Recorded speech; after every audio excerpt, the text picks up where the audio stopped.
Well, Mr. Trump, looks like you've done it again. On May 22nd of this year, there was a policy memorandum issued. And the policy memorandum is regarding people who are eligible to adjust status.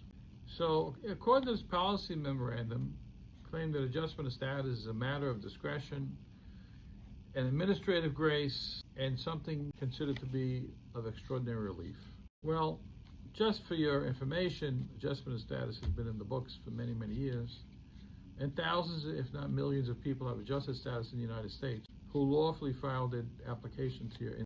Now, for some unknown reason, your administration thinks that denying people adjustment of status and forcing them to be processed abroad is going to be a great relief to the United States.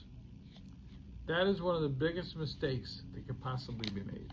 First of all, people leave the United States after having been here unlawfully. Most people can't come back for at least 10 years. Some 3 years, most 10 years. And then you need a waiver.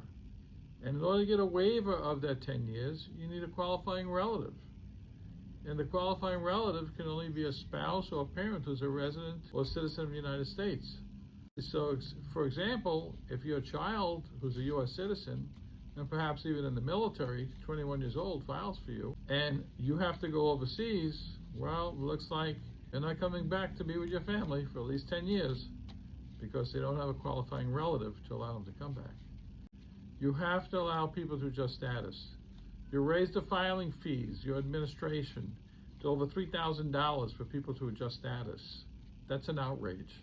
You think sending them overseas is going to solve the problem? Well, you know what? Here's some news.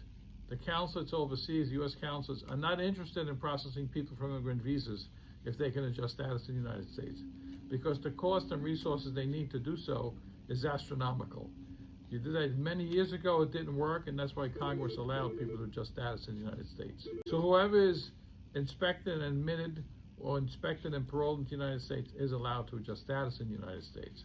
And depending on what category you're in, of course, will determine your eligibility. But one of the things they've been doing on interviews right now is they want to know, for discretionary reasons, whether to approve the case or not. They're considering how long the person's been in the United States.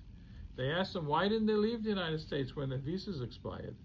They asked them if they received any public benefits. Have you paid taxes?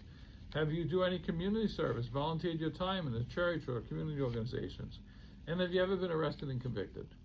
So these are things that obviously could be asked and considered, but they really shouldn't be used against the people, especially people that have been here 15, 20, and 30 years. Thank you.